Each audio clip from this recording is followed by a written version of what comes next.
কওমি মাদ্রাসার অবদান বেশি।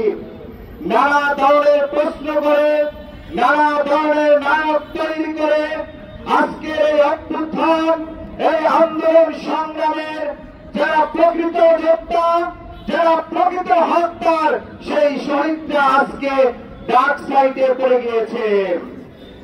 আমরা স্পষ্ট করে বলতে চাই, রাষ্ট্রকে গত 15 বছর ধরে ভারতীয় আধিপত্যবাদ এই রাষ্ট্রের প্রত্যেকটি সেক্টরে যেভাবে জেগে বসেছে, সেই প্রত্যেকটি সেক্টর থেকে ভারতীয় আধিপত্যবাদকে উৎখাত করতে হবে। সরকারের উদ্যোগে জুলাই গণঅভ্যুত্থানের বিচারের সম্পন্ন করতে হবে। এখনো শহীদ পরিবার এবং আহতদের সুচিকিৎসা কিন্তু হয়নি। আমরা স্পষ্ট করে জানিয়ে দিতে চাই, আপনারা শহীদ পরিবারের কাছে গিয়ে জিজ্ঞেস করবেন যে নির্বাচন আগে না সংস্কার আগে।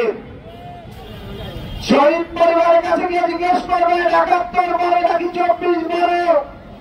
এই যে বিভাজনের প্রশ্নগুলো, এই যে বিভাজনের সূত্রগুলো, এইগুলো আমাদেরকে আরো বেশি বিভাজিত করেছে। আমাদের শহীদ পরিবাররা এখন নিরাপত্তাহীনতা আছে, আহতদের সুচিকিৎসা হয়নি, অথচ রাষ্ট্রের স্বরাষ্ট্র মন্ত্রণালয়, স্বাস্থ্য মন্ত্রণালয় মন্ত্রী প্রতিমন্ত্রীর পদমর্যাদায় দুইজন দায়িত্ব পালন করছে।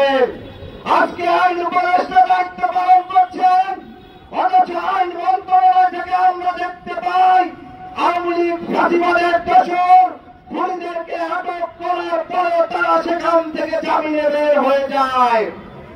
গতকালকে প্রধান উপদেষ্টা তিনি 3টি দলকে ডেকেছেন, আজকে অনেকগুলো দলের সাথে তারা বসবেন।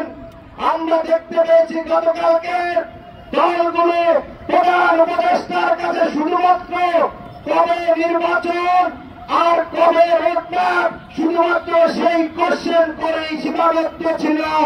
কোন শহীদদের পরিবারের ক্ষতিপূরণ, আহতদের সুচিকিৎসা খবর দেওয়া হলো, সে বিষয়ে কিন্তু সুপরিকল্পনা চাওয়া হয়নি। আমরা সরকারের কাছে প্রথম দাবি জানিয়েছি, গতকালকে 1 নম্বর দাবি, সকল শহীদ পরিবারদের আহতদের সুচিকিৎসা দাবি করতে হবে। আজকের এই জুলাই অভ্যুত্থানের গত 15 বছর ধরে আমরা দেখেছি বিদ্যমান রাজনৈতিক দলগুলো তারা লড়াই সংগ্রাম করেছে ফাঁসিবাদের বিরুদ্ধে।